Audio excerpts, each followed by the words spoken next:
Have you ever wondered if there is an invisible force shaping our world? A power so vast, so deeply embedded in the fabric of our economy, that its decisions ripple across continents, affecting everything from the price of your morning coffee to the policies of your government. What if I told you this force has a name?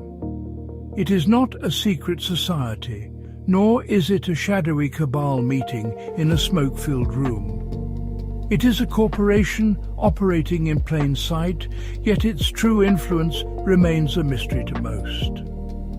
This entity is called BlackRock. It is a name you may have heard, but do you truly understand what it represents? We live in a world of visible powers. We see presidents, prime ministers, and CEOs on our screens. We understand their roles, or at least we think we do. But what about the powers that operate behind the curtain?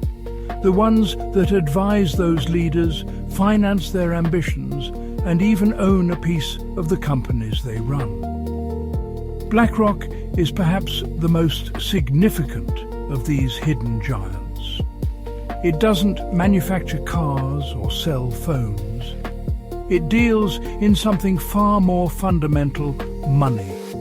Trillions and trillions of dollars. It manages the wealth of nations, corporations, and millions of ordinary people, making it a central node in the global financial network. The story of BlackRock is not just a tale of finance. It is a story about power, influence, and the very structure of our modern civilization. How did one company come to hold such a pivotal position? How does its influence manifest in our daily lives in ways we might not even perceive? We are about to embark on a journey to understand this financial behemoth. We will peel back the layers of complexity, look past the headlines, and ask the difficult questions. The answers may surprise you, and they might even change the way you see the world and the forces that quietly shape your destiny. So, let us begin our exploration. Let us venture into the heart of global finance to confront this shadow giant. Is BlackRock a simple money manager, a benign custodian of our collective wealth? Or is it something more? Is it the invisible hand that Adam Smith once wrote about, now embodied in a single powerful institution? The journey to find the truth starts with a simple question. What is BlackRock, and why does its existence matter so profoundly to every single one of us on this planet? We must look closer, for the answers are hidden in the numbers, the connections, and the quiet decisions made in boardrooms far away. At its core, BlackRock is an asset manager. Now, that term might sound mundane, perhaps even a little boring. But do not be fooled by the simplicity of the words. Imagine a guardian, a custodian of immense wealth. BlackRock doesn't own the trillions of dollars it controls. Instead, it manages this money on behalf of others. Its clients are incredibly diverse. They include pension funds that secure the retirement of millions of teachers, firefighters, and factory workers. They are insurance companies, university endowments, and sovereign wealth funds, which are the massive savings accounts of entire nations. They are also millions of individual investors, people like you and me, saving for the future. Think of it this way. BlackRock is the world's largest financial advisor. It takes the savings of the many and invests it across the global economy. It buys stocks, which are small pieces of ownership in companies like Apple, Amazon, and Tesla. It buys bonds, which are essentially loans to governments and corporations. It invests in real estate, infrastructure projects like airports and toll roads, and new technologies. Because it manages such a staggering amount of money, over $10 trillion, it becomes one of the largest single shareholders in thousands of companies around the world. This is not a small detail. It is the very source of its immense power and influence. So, why does this matter? It matters because ownership, even when held on behalf of others, comes with rights and responsibilities. As a top shareholder, BlackRock gets a vote in major corporate decisions. It can influence who sits on the board of directors, whether a company should merge with another, or how it should respond to critical issues like climate change and labor practices. When you command trillions of dollars, your voice is not just heard, it is often obeyed. BlackRock's opinion can make or break a company's strategy, and because it is invested in nearly every major corporation, its influence is not confined to one industry, but spans the entire economic landscape. Therefore, BlackRock is not just a passive observer of the market. It is an active participant, a major player whose moves can create waves across the globe. It is the quiet shareholder in the boardroom of the companies that make your clothes, grow your food, and power your home. It is the silent lender to the governments that build your roads and protect your borders. It is a behemoth hiding in plain sight, a financial giant whose sheer size makes it an unavoidable force in the 21st century economy. Understanding BlackRock is the first step to understanding the hidden mechanics of modern capitalism. A question naturally arises from this discussion. If BlackRock manages money for others, who then owns BlackRock itself? Who are the ultimate masters of this financial empire? The answer is both simple and deeply complex. On the surface, BlackRock is a publicly traded company. This means you, or I, or anyone with a brokerage account can buy a share of BlackRock stock on the New York Stock Exchange. Its ownership is distributed among thousands of individuals and institutions around the world. There is no single person or family who holds a controlling majority, no shadowy figure pulling all the strings from behind a secret panel. However, the story does not end there. When we look at who the largest shareholders of BlackRock are, we find a curious pattern. The biggest owners are, in fact, other large financial institutions. These include other asset managers and investment firms. One of BlackRock's largest shareholders is another giant called the Vanguard Group. And if you were to look up who owns Vanguard, you would find that BlackRock is one of its largest shareholders. It is a circular relationship, a financial ecosystem where the largest players all own significant pieces of each other. This creates a web of interconnected interests that is incredibly dense and difficult to untangle. The control of BlackRock is not just about ownership, it is also about leadership. The company was co-founded by a man named Larry Fink, who remains its chairman and CEO. Fink is widely regarded as one of the most powerful figures in global finance. His annual letter to CEOs is treated like scripture in the corporate world. In it, he sets the agenda not just for BlackRock, but for the thousands of companies in which it invests. He advises them on everything from corporate governance to sustainability. His vision and his decisions have a direct and profound impact on how global business is conducted, making him a de facto leader far beyond the walls of his own company. So, while BlackRock is technically owned by the public, its control is more concentrated. It lies in the hands of its executive leadership, led by Larry Fink, and within a small circle of other massive financial institutions that are both its partners and its rivals. They form a kind of financial oligarchy, a group of titans who collectively manage the flow of global capital. There is no conspiracy here, no secret plot. It is simply the logical outcome of a system where wealth and power tend to concentrate.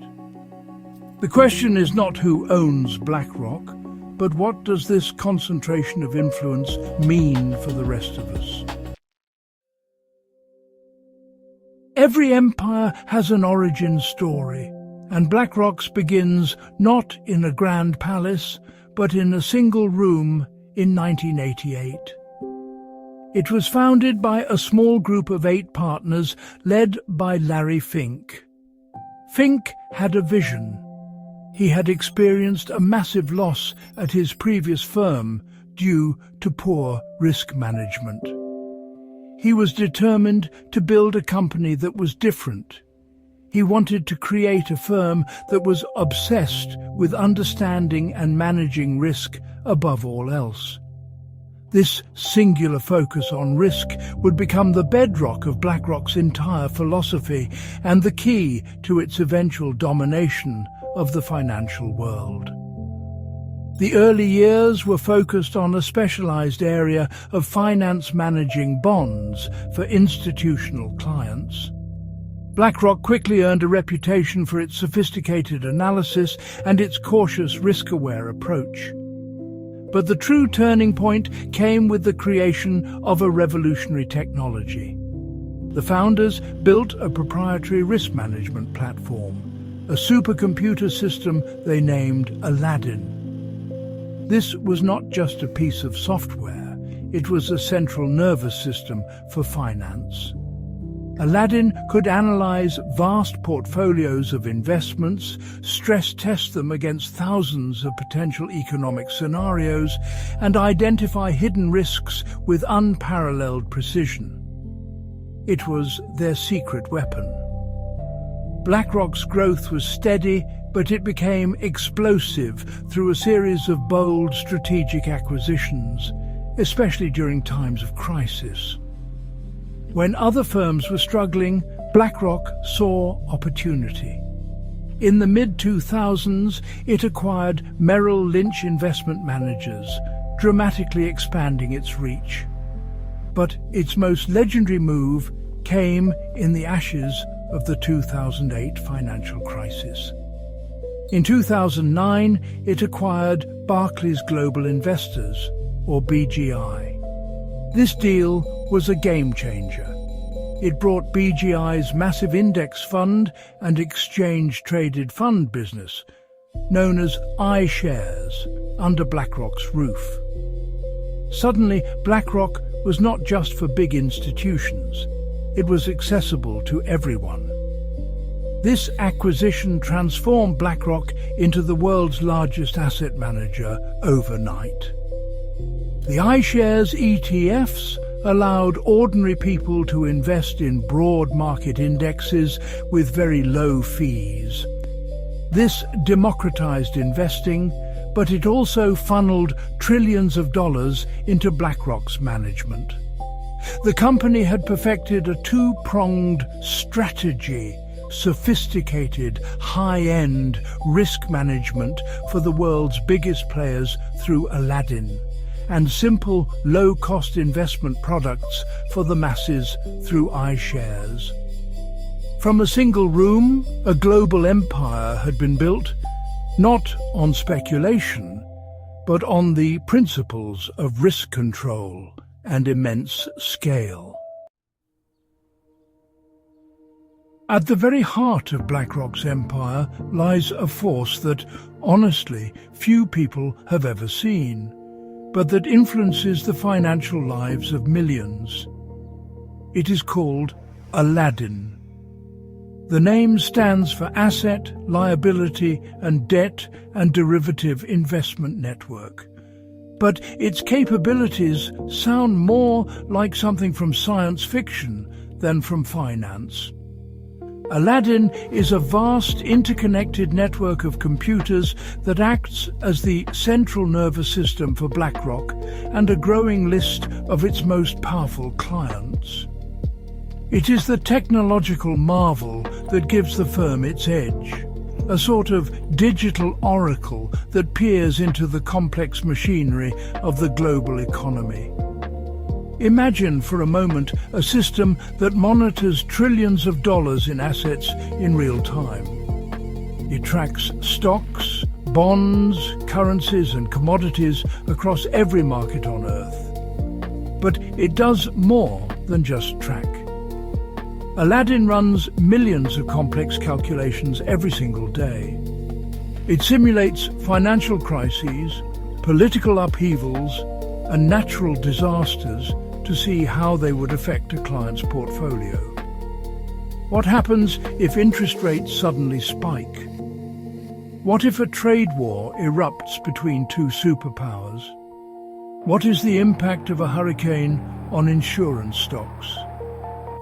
Aladdin provides answers, calculating risk with a speed and scale that no human team could ever hope to match. This power has made Aladdin an indispensable tool, not just for BlackRock, but for the wider financial world.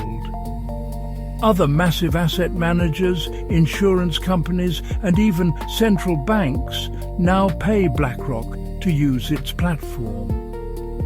They plug their own multi-billion-dollar portfolios into Aladdin's network, relying on it to guide their investment decisions and manage their risk. This creates a powerful feedback loop. The more clients use Aladdin, the more data it gathers, and the more powerful and predictive its models become. It is a platform that grows more dominant with each new user, creating an almost insurmountable competitive advantage.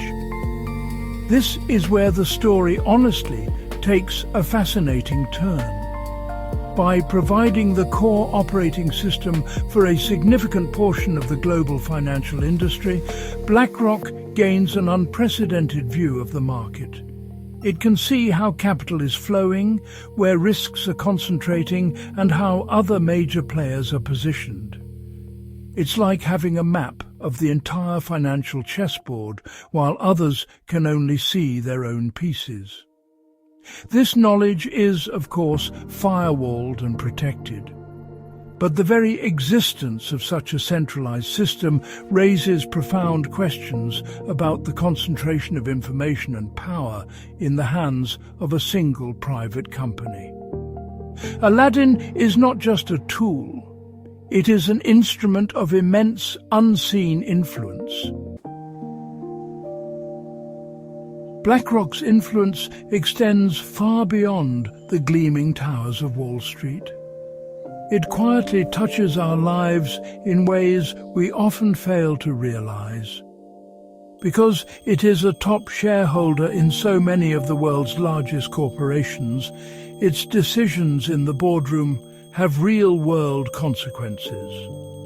When Larry Fink writes in his annual letter that BlackRock will be pushing companies to focus more on sustainability and climate risk, the message is not a suggestion. It is a directive that CEOs from oil companies to car manufacturers must take seriously, or risk BlackRock voting against their leadership and their plans. This corporate influence is profound. BlackRock's vote can determine the outcome of shareholder resolutions on issues ranging from executive pay to carbon emissions. If a company wants to merge, it often needs the blessing of its largest shareholders, including BlackRock. This gives the asset manager a powerful seat at the table in shaping the future of global industry. It can encourage companies to invest in green technology or pressure them to improve their labor standards. Critics argue this gives a single unelected financial firm a level of power that should be reserved for governments, while supporters say it is a responsible use of its position as a long-term investor. The influence does not stop with corporations. It seeps into the halls of government itself. When financial crises erupt, who do governments call for help? During the 2008 crisis, the US Federal Reserve turned to BlackRock to help manage the toxic assets of failed institutions like Bear Stearns and AIG. Why? Because only BlackRock, with its powerful Aladdin system, had the technological capability to analyze and value these complex securities. This role as the government's go-to crisis manager has been repeated, including during the economic turmoil of the 2020 pandemic, further cementing its position as a quasi-public institution. This relationship creates what is often called a revolving door. High-level BlackRock executives often take senior positions in government, and former government officials frequently find lucrative roles at BlackRock. This blurs the lines between public service and private interest.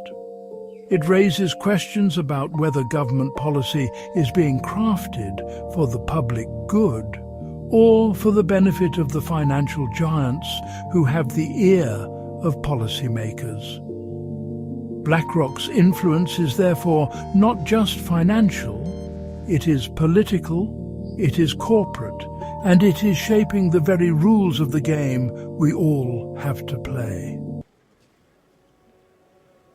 The sheer scale of BlackRock has given rise to a powerful and unsettling narrative that the company secretly controls the world.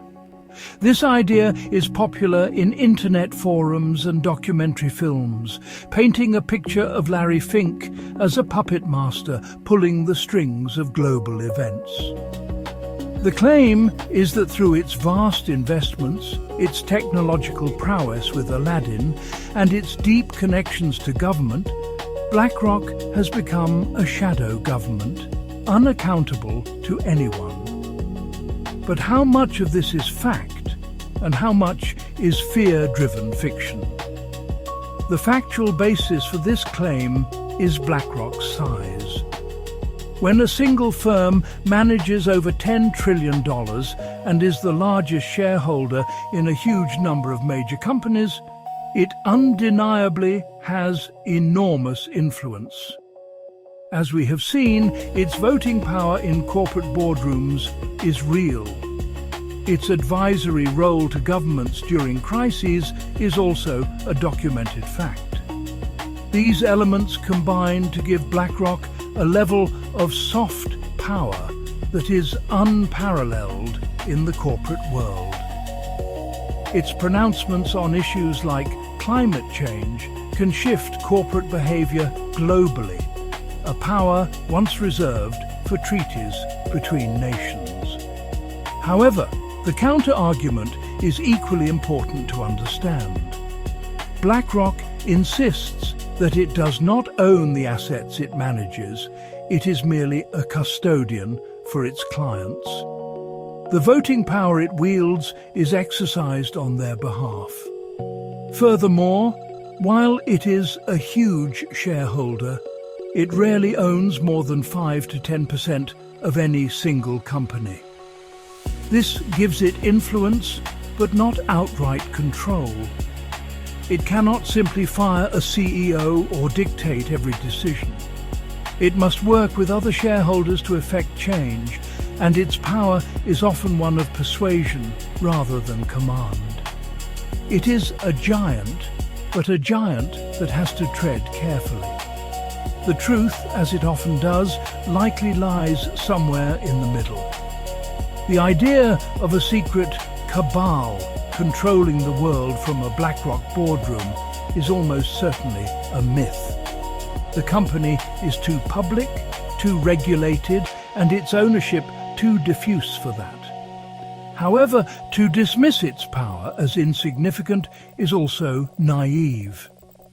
The system of global finance has evolved to create an unprecedented concentration of influence within a handful of massive asset managers, with BlackRock at the very top. It may not control the world in a direct conspiratorial sense, but its gravitational pull is so strong that it bends the path of capital and policy in its direction. The true extent of BlackRock's power cannot be fully understood by looking at financial charts alone. We must examine the human connections, the intricate web that links the firm to the most powerful institutions on the planet. This web is most visible in the phenomenon known as the revolving door. This is the constant flow of people between senior roles at BlackRock and high-level positions in government and central banks. This movement creates a shared culture, a common understanding, and a network of powerful relationships that blurs the line between public interest and private profit. Consider some real examples. Brian Dees, who served as the director of the National Economic Council for President Biden, was previously the global head of sustainable investing at BlackRock. After shaping national economic policy, he has since returned to the private sector. Thomas Donnellan, a former national security advisor to President Obama, is now the chairman of the BlackRock Investment Institute.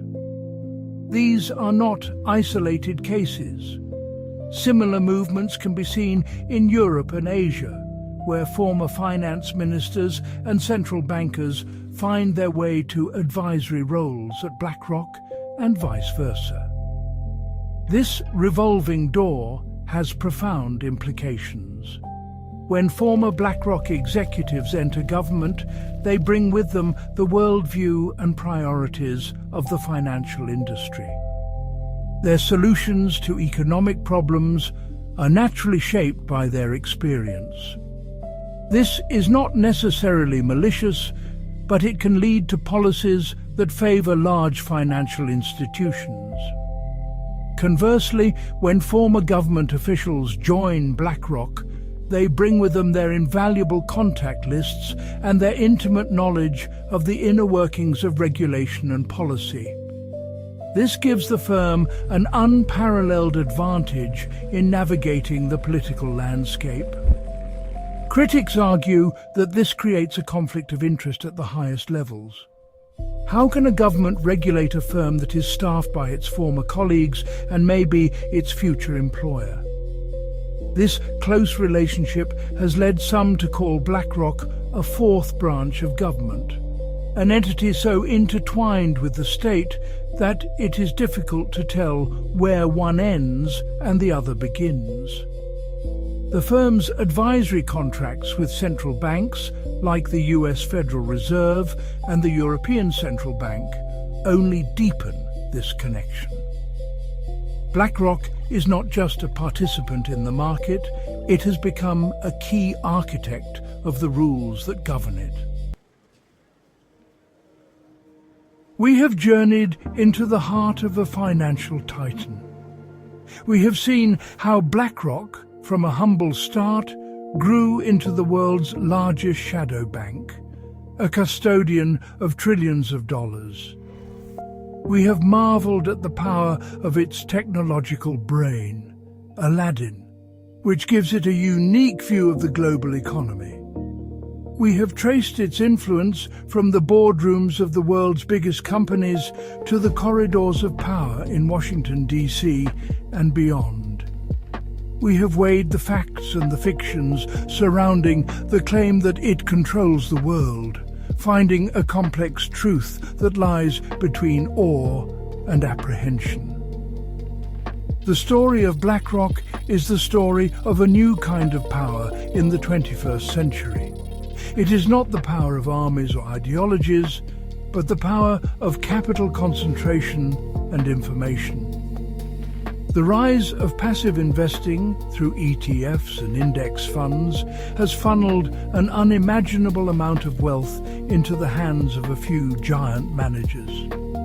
This was not the result of a grand conspiracy, but the logical step-by-step evolution of the financial system. A system designed for efficiency has unintentionally created a new center of gravity, a force so large it quietly dictates the flow of the entire global economy. This leaves us with a deep and unsettling question. In a world where a single company has so much influence over our corporations, our governments, and our collective future, what does that mean for democracy? The leaders of BlackRock are not elected. They are not accountable to the public in the same way our political leaders are. Yet their decisions have a global impact that rivals that of many nations. They are driven by a fiduciary duty to their clients, a duty to maximize financial returns. But is what is best for a portfolio always what is best for the planet and its people? We stand at a crossroads. The concentration of power in entities like BlackRock is a defining feature of our time, and its consequences are still unfolding. We have built a global economic machine of incredible complexity, but do we truly understand the forces we have unleashed? As we look to the future, we must continue to ask these questions, to seek transparency, and to challenge the concentration of power wherever we find it.